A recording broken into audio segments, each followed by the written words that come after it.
Okay. Yoim yoim. Stay Asar Omer. You say it's 12, right? I think we done 12 last night. Gezok to Heilige Gemara. Omer Hava Yisivna Hamed Rav Nachman. I was sitting in front of Rav Nachman, and we just learned from Rav Nachman. We just learned from Rav Nachman at the bottom. Moedina di shamit va'achar loy mafkin minei. Rav Nachman said, even in a case, if you hold that if you try buying Paris Dekel, it's not a good Kenyan, but until the people involved got the psak, the moicher was taking those pairs. The moicher does not have to pay. I'm sorry, the lakeach was eating those pairs. The lakeach thought it was a good purchase and sale. The moicher thought it was a good purchase and sale until Bezin said, no, the sale is not valid. The lakeach had been eating the pairs. So you would think that if his money is being refunded, he has to give back to Paris 38. Nachman, and that's because it's a mechila batos, and a mechila batos is a good mechila. So Amar Rava said, I want to challenge Rab Nachman on the halacha where he said that a mechila batos is a good mechila. Havayisivna kamed Rab Nachman uboy la suvia. He saw that I was itching to ask the kasha to prove to him that mechila batos is not a good mechila. And I was going to ask the kasha from Aino, because we know that if someone does Aino of Yosy Mishtos, the mekach is bottle. If it's Mishtos exactly, he has to give you back the extra. So you see, it wasn't the mechila. And that's what I was itching to ask Reb Nachman. V'oidik, he noticed that I was itching to ask the kasha. So what he did was, he said chazit and idleness. He wanted to point out idleness, in fact, proves that mechila batos is a good mechila. So now let's see what the kasha was, or what the raya is. Raya, no, the mechila batos. I know it's a mechila batos. Will I have a mechila? It's not a mechila. You have to pay it back. V'oidik, and he saw that I was itchy, so he pointed out chazit and idleness. Look at idleness where mechila batos is a good mechila. How do you see from idleness this halacha? Because idleness is a woman who was discovered that she could never have given birth. So the marriage to her was a complete mekach tos. The mechila b'tosi, that would be a case of mechila b'tos. So let's see specifically what items she is moichel him and allows him to keep. But whatever those items are, v'hava mechila. We're going to see halacha l'maisa. He gets to keep those items. So Reb Nachman is saying, you might have a kash on me from my no, but I have proof and support to what I'm saying from idleness. Ditnan we learned. Hamima enes. Hamima enes is a girl who's a Yosoima, so her father's not there to marry her off. And the Chachamim made a takana that we allow her mother and her brothers to marry her off. It's not really a kedusha midaraisa, it's only midarabanan. And at any moment, she has a right to just walk away from the marriage and say that she doesn't want to stay married to her, to this husband. Okay, Vashniya. Vashniya is a woman who's also to be married to her husband, midirabanan. Rashi tells us the kantu, the kansidan law, they give her a knas that she's not entitled to ksuba. Shemar gila sayala, because she's going to want to be with this husband, and there's no penalty to her in it. Her children are not mamzerim, so there's no disincentive. So they're abundant to discourage such a union. Said that she's not entitled to her ksuba, and as I omitted to mention, Amama Enes, of course, doesn't get ksuba either. Normally, if someone divorces his wife, he has to give her all the benefits of her ksuba. Of course, Amama Enes doesn't have to, because that's not him divorcing her willingly. It's rather she's dissolving the marriage via idleness. And idleness is somebody who, it turns out, the whole marriage was a mekach tos. As Rashi says, the lava died to the hachidosva. He didn't marry her, thinking that she couldn't ever have children. The afla gav dechi machla he niyudai sedila l'moisher biyadai. Even though she was moichel her not because whatever she brought into marriage, she's giving him. But vibalt, it turns out, thank you so much. Vibalt, it turns out that her marriage is never a valid marriage. Tos havoy, it's a tois. Mechila b'tois, have a mechila. And you see that she's not entitled to get any of the things that she brought into the marriage back. which the which the Mishnah will now continue to list. So these are all examples of a mechila batos, and she's not entitled to the money back. So you see a support for Reb Nachman's halacha, the mechila batos have a mechila. So what will they have? Ein lahen loy ksuba. They're not entitled to ksuba, so they don't get the ksuba payment that he would normally give her. V'loy peiris, she's not entitled to peiris. Rashi defines peiris. There's actually a shaila what it means, but Rashi defines peiris is nechashim shenafnu la b'yerusha achas shenises. Anything that she acquires after she got married, tiknu chachamim shaval loichel peiris. Anything she gets, let's say she yarshins a building, apartment building, so the peiris, the rent of that building, goes to the husband in lieu of what is he providing to her that we're giving him such a generous reward. The law tiknu tachteim shem nishbis chayiv luftoisa mishaloi. Should his wife be captured, the husband is responsible to ransom her with his own funds. But ve'elu, these women who their marriages are not really marriages, even though they don't benefit because their husbands do not have to ransom them,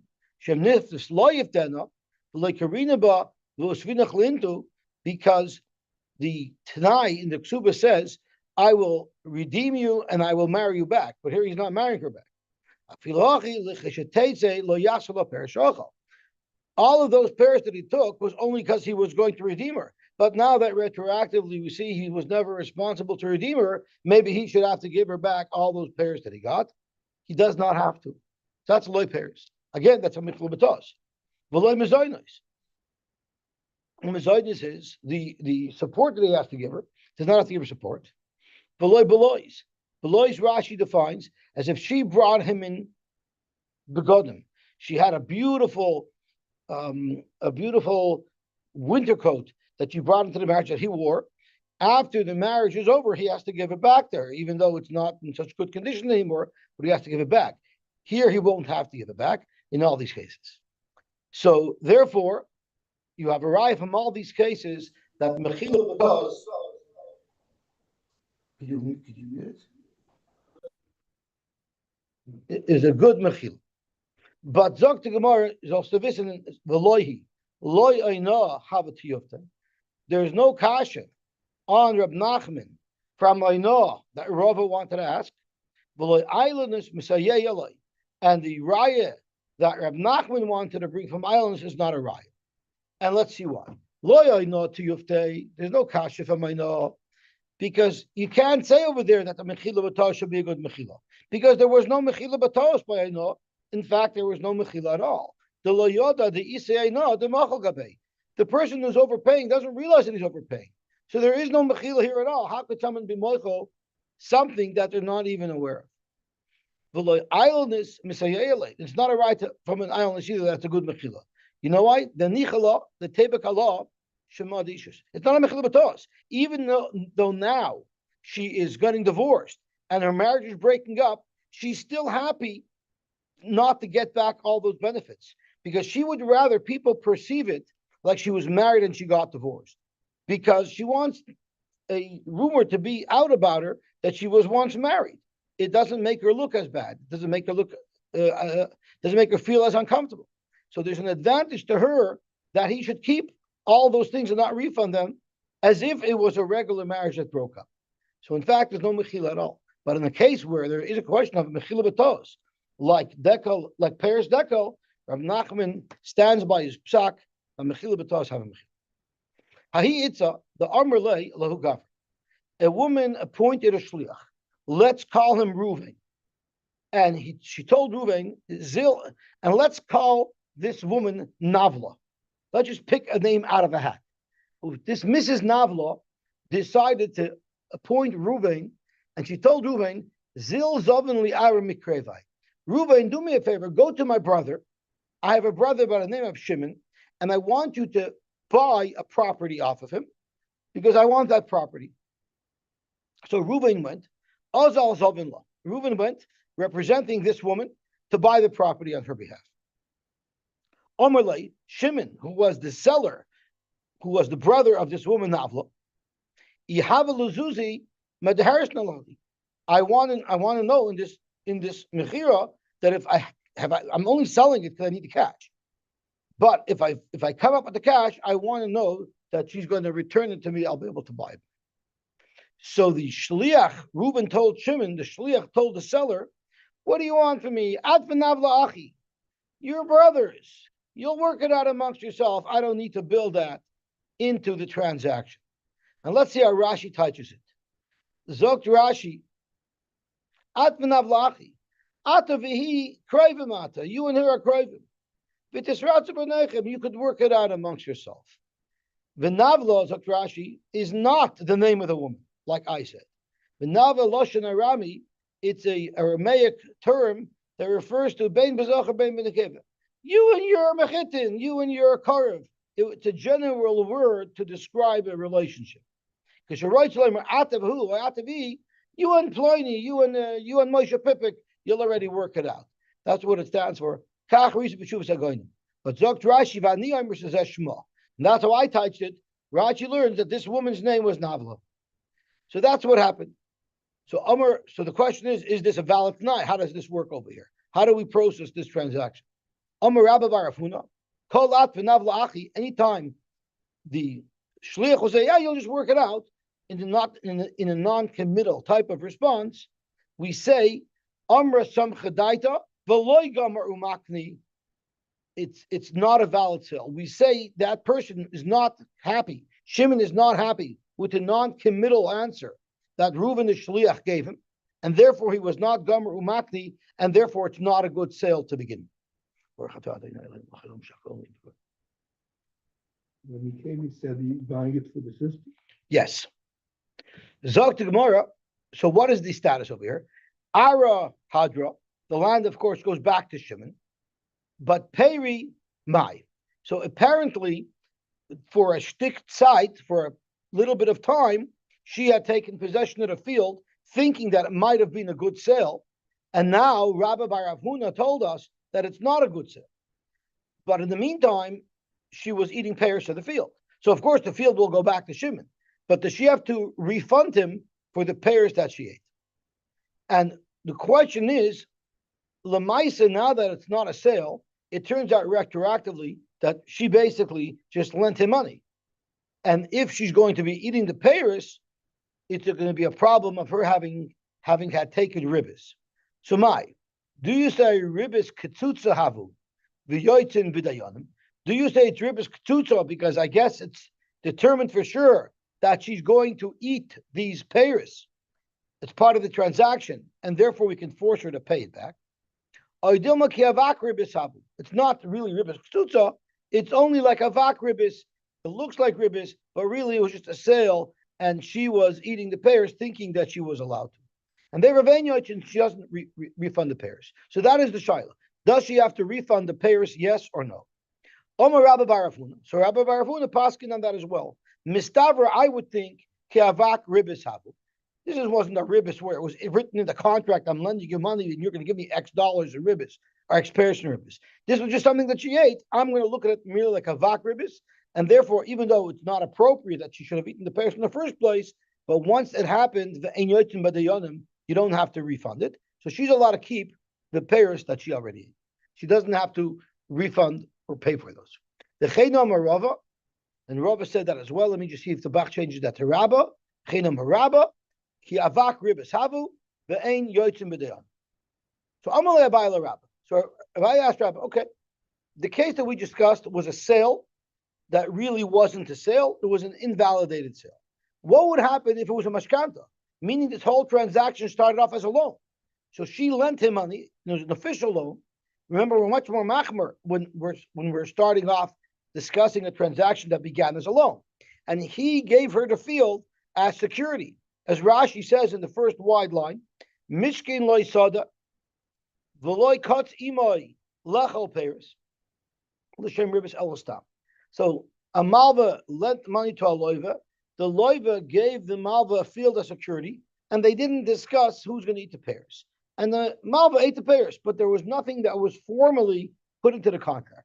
And the malva worked the field, and he ate the pears of the field. Would he have to return that? Hasam time of my mishum de lekatzlei hachanami lekatzlei.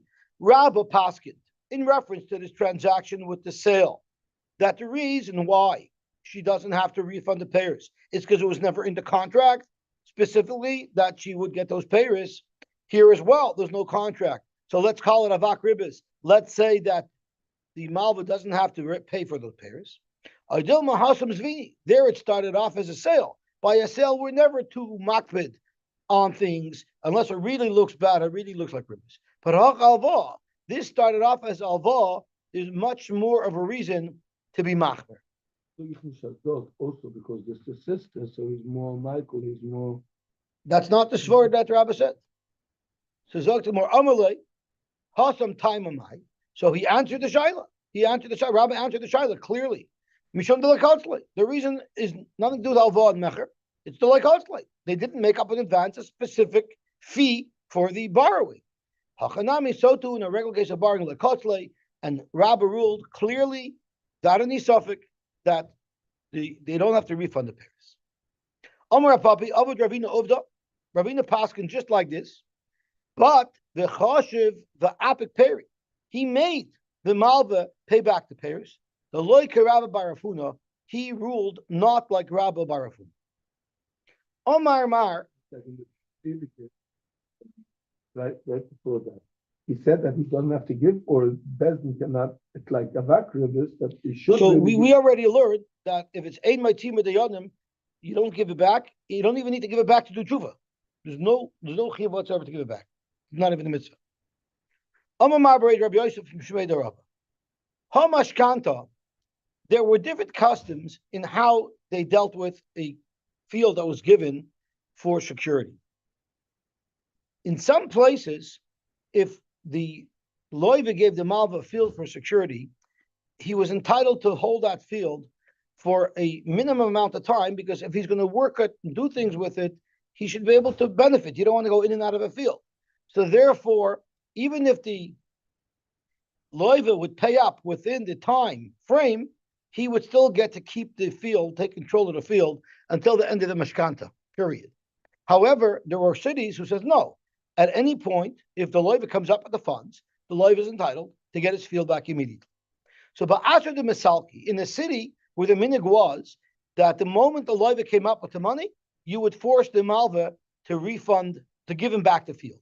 As Rashi says, stam, umalva, oichel payers, a place where they don't specify details as to what their arrangement will be, and the malva happens to eat the payers to the field. There was no official agreement between the malva and the loiva that the malva said, for every year that I have your field, we'll evaluate that rental, so to speak, as let's say $10,000 a year, and that will come off the cost of the loan. They didn't do that. He just took it as a surety without any discussion, and the malva was working the field. There the minig was,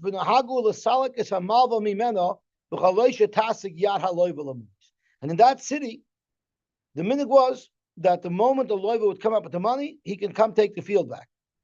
But what happened was, when the malva originally took the field, there was no discussion of details. He just took the field, and the malva was eating pears. So what would be if achal tvei?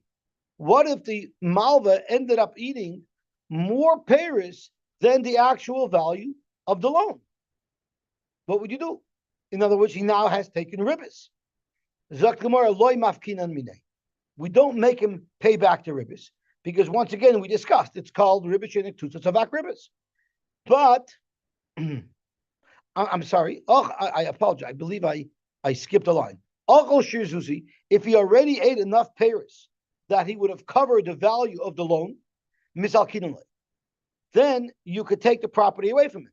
Because the svara is very, very simple. If he came up with cash, if the loiva came up with cash, he would get his property back. So he came up with payers. He's entitled to get his property back.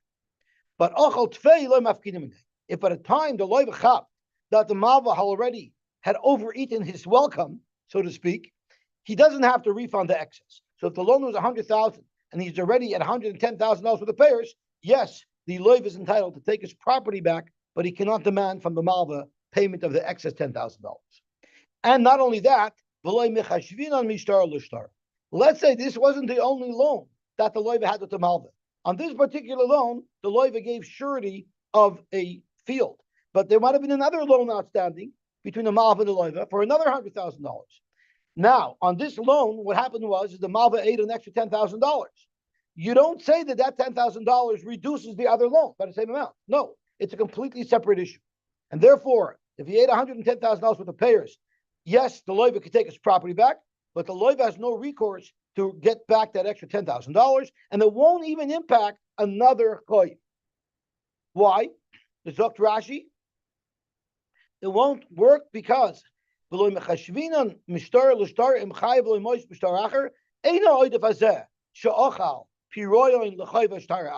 work. You know why?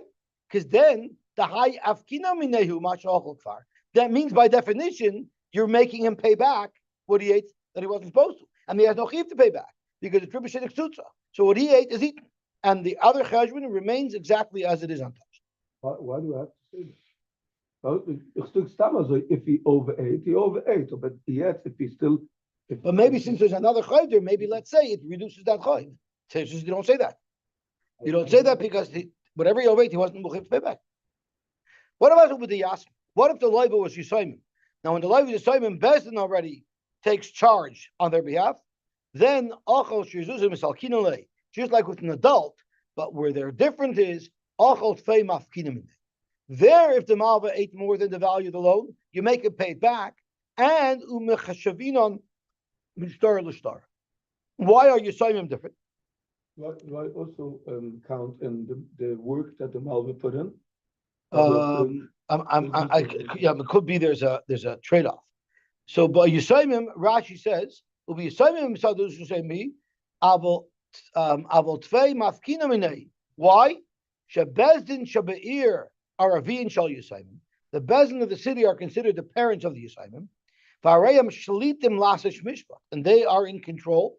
V'heim loy machlu ala oidev sha'al, and they were not moichel bezdin, who are in charge, were not moichel the extra payers that the malva ate. We look at it as if he was already removed from the field, and now he came into somebody else's field and ate their payers, where avada he has to pay back. So, of course, we always rule to the benefit of the assignment. Zok to Gemara weiter. Amar Ravashi, hashtu the amrit achal tvei loy mafkinamine.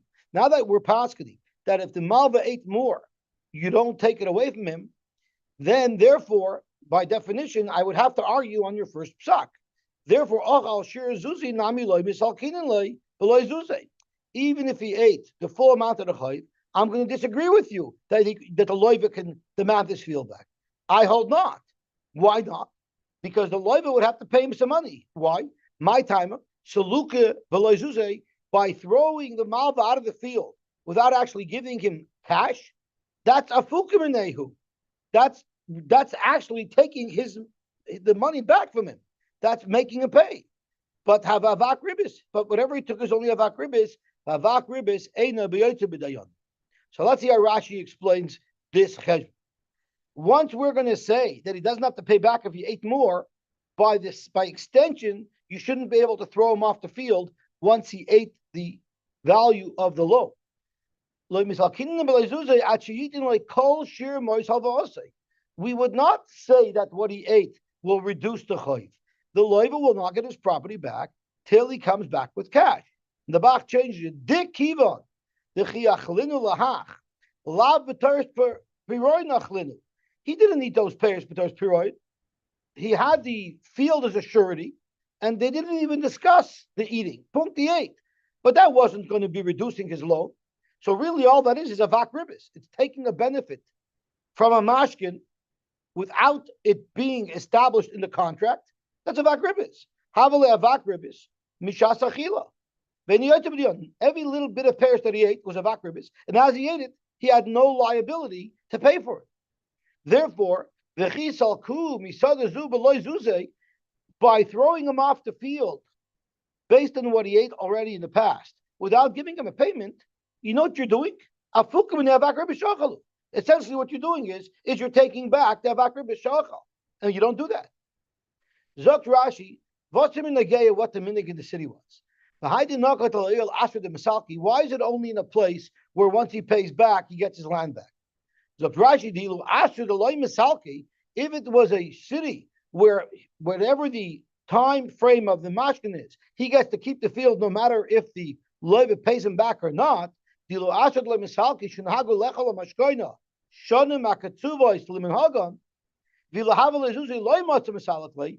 if the loiva had money, he wouldn't be able to redeem his field. There, everybody would agree. For that period of time, we look at the field like it's sold to the malva, and therefore, there, everybody agrees without a doubt that whatever he ate has nothing to do with paying off the loan. But even if you hold that the loiva could come and bail it out at any time, you can't use the payers that he ate as payment towards that loan, according to what Rav Ashi said. So we have a machlokes about that. Zog to Gemara weiter. Avod Rav Ashi uvda b'yisoymim kitanim. Rav Ashi paskin by a case of yisoymim kitanim, exactly in this case where someone had a field of surety because the yisoymim owed them money. And what did Rav Ashi paskin turning on Talmud Beis?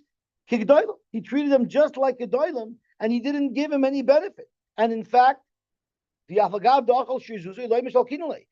the malva for these yisoymim ate the full value of the loan, we don't credit the yisoymim. The yisoymim still have to come up to cash. And the malva, he allowed to keep the property and still demand that the loan be paid off in full with cash before he releases the field. The Dayanim, even on behalf of Yisoymim, can't fabricate laws. So they have no right to demand that back, the avakribis back, because there's no chiyuv to refund avakribis. Amar Rava, Barej Rabbi Yosef, Mishmei de Rava. Hai mashkanta ba'ashra de masalki. A mashkanta in a city where, like we said earlier, when the loiva comes up with the funds, we force the malva to release the property. It's not appropriate. We were discussing up until now, but the Evid, they didn't discuss it, and the malva ate the pears. But really, the malva shouldn't be eating those pears unless there's a deal. Not that I'm paying for the pears, but there's a deal. Every year I'm in the field, I pay you a flat rate. Now that flat rate means whether or not the field produces pears, I'm paying rent for the year. And regardless of what happens, that amount is going to be reduced from the chayv. And that's very important. It's a very important point. As Rashi says,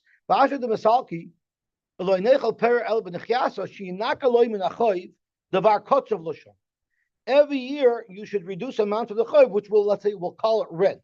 Why? Because then it will look like he's selling it to him for that period of time. Now, why isn't that ribis? Because v'yarid b'safek. That's not a ribis. That's a fair transaction. You know why? Even though it's a stickle discounted rate, he's not paying for the actual payers, but we don't consider that ribis. You know why? Because the yarid b'safek tafilu tilaka v'loyi above payers, yinakaloy kitzvah. The malva is taking a risk. It could do well, could produce a lot of payers, but it could produce 0 payers. Regardless, he has to pay. Therefore, that's a fair transaction in and of itself, and it's not called a benefit that the malva is getting because the loiva owes him money. And that's how it should be done. Therefore, kishokel minei tfei lav ribisi. Even if at the end of the day, the malva is getting more than the value of the loan because of all the payers that he's getting, that's not ribis, because that's a separate transaction. It's like a rental. The dafka ba'asha de misalki. This only works in a place where once the loiva has the money, he can buy his property back. Aval ba'asha de loy misalki, kol yemei hazman havik a mechiri atzloi, and therefore uveloy nechyasa nami ach. The only time we require that there should be nechyasa, that he has to accept it as a rental per year that will reduce the chayiv, that's only in a place where the loiva has a right to bail it out at any time.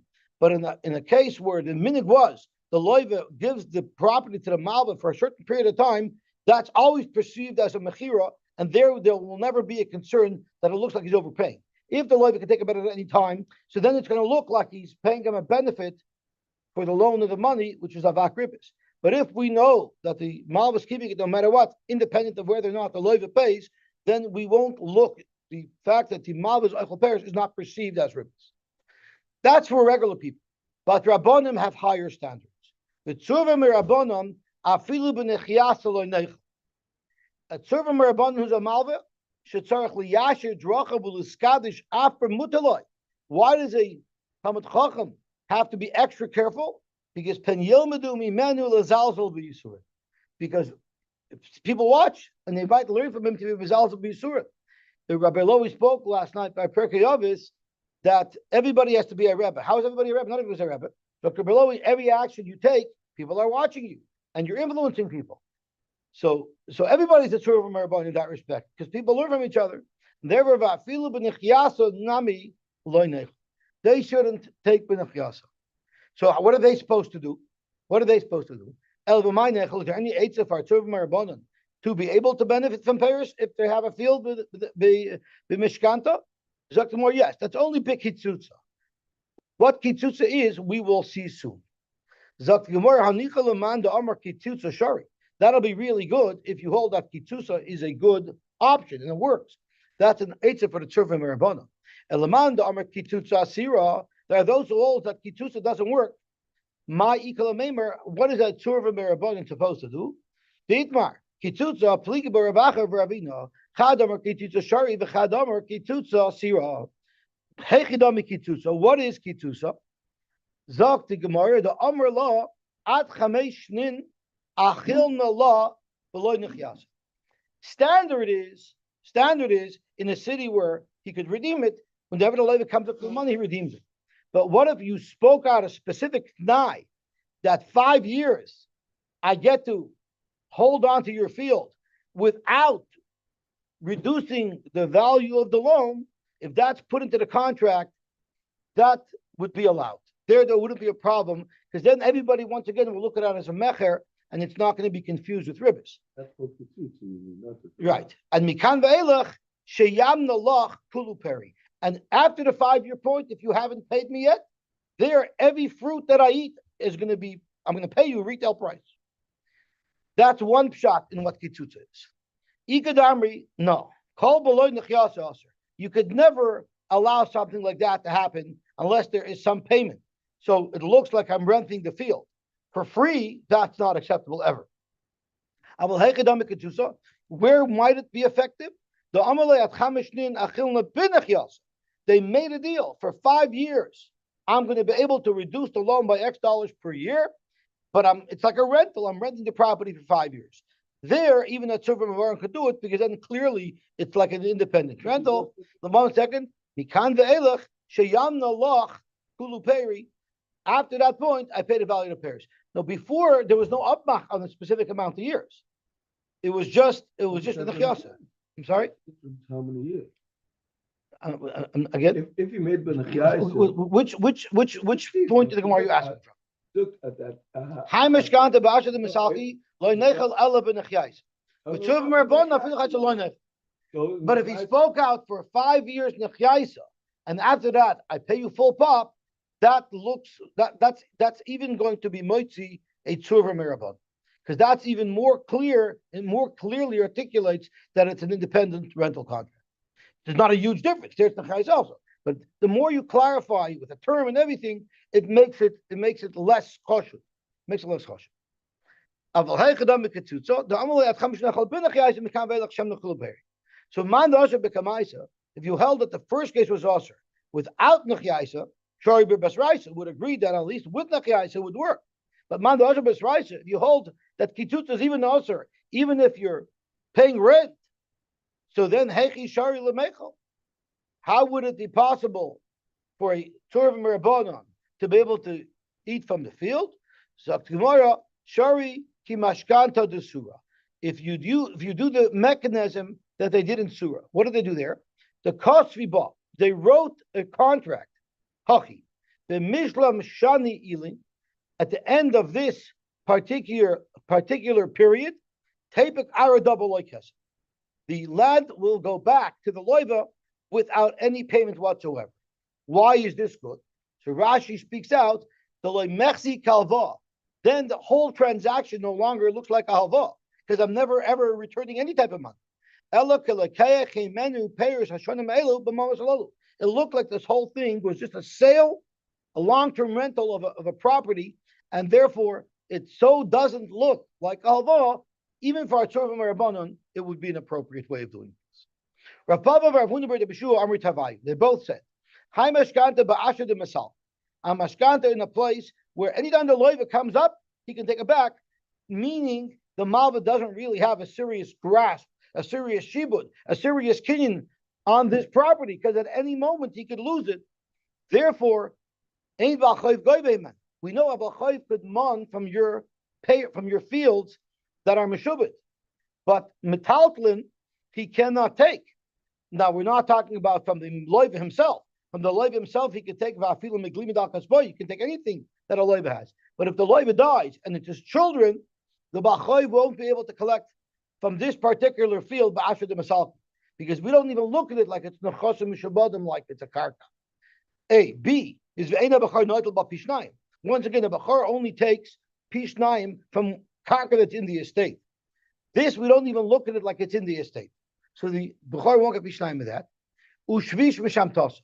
Normally, if there's a mashkin on a choiv or a karka that's meshubet to the choiv, there's no problem of lo yigosh. You're not allowed to approach the loiva to collect because you already have it. He has to come redeem his mashkin. This is not called that you've got the choiv in your hands. It's a very fickle type of surety, because at any moment the loiva can take it away, and therefore shvius would be mishamash hitzach. But the loiv misalki, there, what you're holding is very significant. You have it for a determined period of time, a determined term. The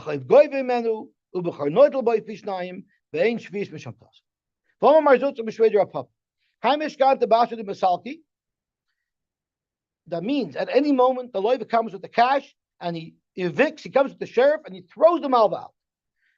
Afilu mitami davudja. One of the ways they would harvest dates is they would put a tarp around the tree, around the date tree, shake the date tree, the dates would fall down. So even if there's dates that already fell down on the tarp that weren't collected yet, the loiva could even take that back. When he throws the malva out, he gets everything back, even tporim that were already somewhat harvested. However, v'yagbahanu b'sisni kananu. But if they're already in baskets and the malva had already lifted up the baskets and made a kinyan hagbah on those actual fruit, that already stays with the malva. The loiva doesn't claim it back. But if you hold that the kelim of the lakeach and the rishus moich is kana lakeach, and the tarps that the malva put around are the kelim of the malva, who we're referring to as the lakeach, so then as soon as the fruit fall into his tarps, they're in his kelim and he's cutting them already. Afilu the loyak b'anu b'sisni kananu, even if he didn't lift it up in a basket, and he didn't make a kinyan hagbah, his kelim are koine for him, because his kelim can be koine even though they're in the loiva's rishus. Let me just finish it. I want to just finish it up. Pshita, ba'asher the masalki, the Amar loy mistalakna. What about in a case where they normally could come and redeem it at any moment, and they made a tanai over here? The malva said, "You know what? I know that's the norm here, but I don't want that. That doesn't work for me." The Amar loy mistalakna. I'm not going to give you back the field even when you come up with the money. I want to keep your field for a minimum of 3 years. So the halacha is that works. It's in a contract. But what about the other way?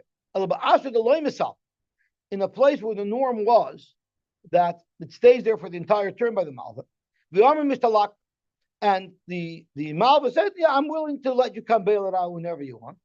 By is the verbal commitment made enough, or there has to be a kinyan made to solidify that commitment? And this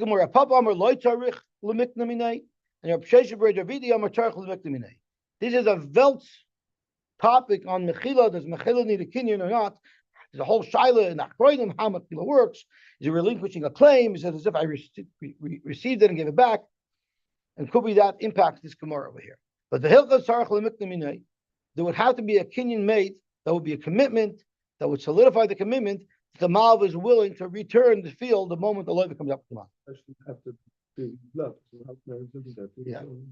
Amar Ezel v'aisi Zuzi. What happens if the loiva comes and says, "I have the money, I'm coming to bring it"?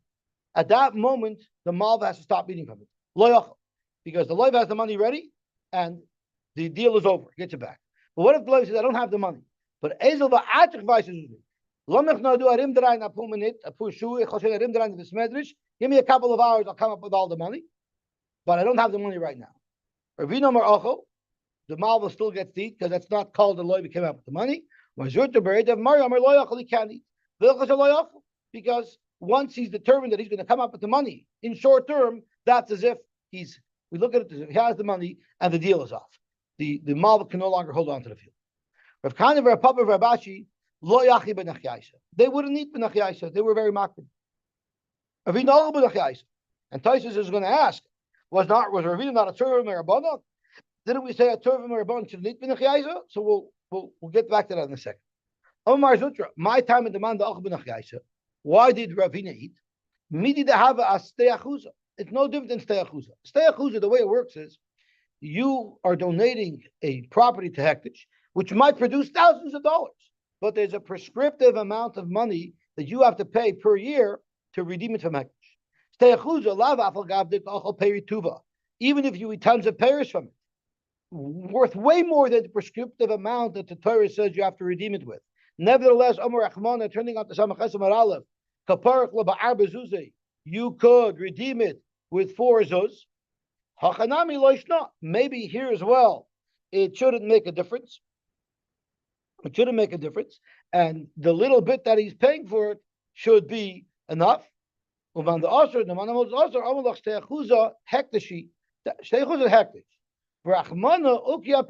and the Torah says this is how the pigeon works. So therefore, it's not a problem that you're not really paying its fair value.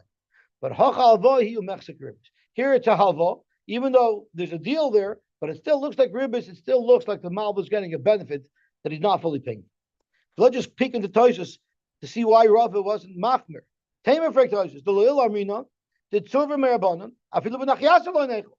V'yoid the loil if fligu we made a distinction between kitzutza ravacha v'ravina, and one of them held that kitzutza doesn't even work. But afilu on the shari, and even if it does work, moide b'nachiyasa the aser l'chalapach l'tzurva merabanan. Everybody agreed for a tzurva merabanan it's not appropriate. V'aymer Rabbeinu Tam. The Ravina loyhayeroitza liter lashem v'lasois atzmo tzuvim rabbanon. Ravina refused to accept the extra recognition that it's tzuvim rabbanon. I think I need to look into this more because it's not up to you. If people look at you in a certain way and they're going to learn from you, then how could you decide, no, I'm not a tzuvim rabbanon? So I think I need to do some homework on this. Void nimtza muga b'sifresh Rabbeinu Tam rafram b'makam Ravina the pilted the kitutza. Could be Ravina held you could do it, and up at the top of the Amud where we have a man the Amud holds it doesn't work, that could be Rafram and not Ravina. And the Yeshim of Arshim that maybe this was the Nachyas of Surah which everybody allows. Tak Nachyas Ravina Hainu Kitzutza the Ika the Amar Leil Chamishanim Achle B'Nachyasa B'Kam Va'elach Shemin L'Chula Peres the Polig Ravacha Ravina V'Kaimelon Ravina L'Chula. So maybe it's the 5 years like we said, and the Ravina is making. He passes like Ravashi that you don't eat benachyasa, but lo shari l'tzurv marabanon elak mishkanta desura. Rabbeinu Tam paskin only a case of mishkanta desura would be allowed. Imkein matalomer the nechas dahacha v'kitutza. It's regular kitutza midlo shari elak mishkanta desura since Rabbeinu Tam is only allowing mishkanta desura. Okay, we'll stop here. Chaim, you had a question.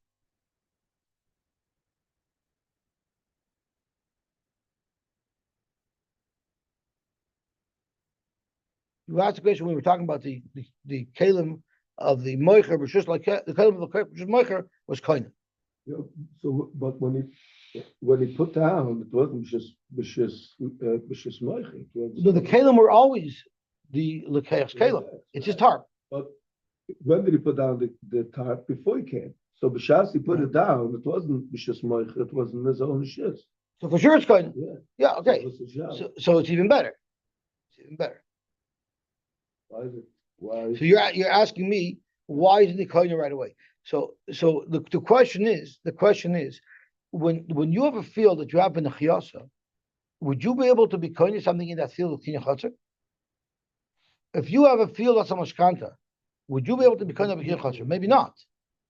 So from your kasha, you could bring out that vice the choice not, and it's only if you hold that kalim shul works because it's still considered rishos hamakar. I think from your kasha we bring that out. So I'm very curious to look up this from Kiveger. Kiveger says, "Ayin be'eliyah rabba or chayim soif simin tavkuf nundal." So I have to look that up. I'll probably the edition will bring it up because someone could say, there's still a problem. So that's what I have to look up. Okay, we'll stop here.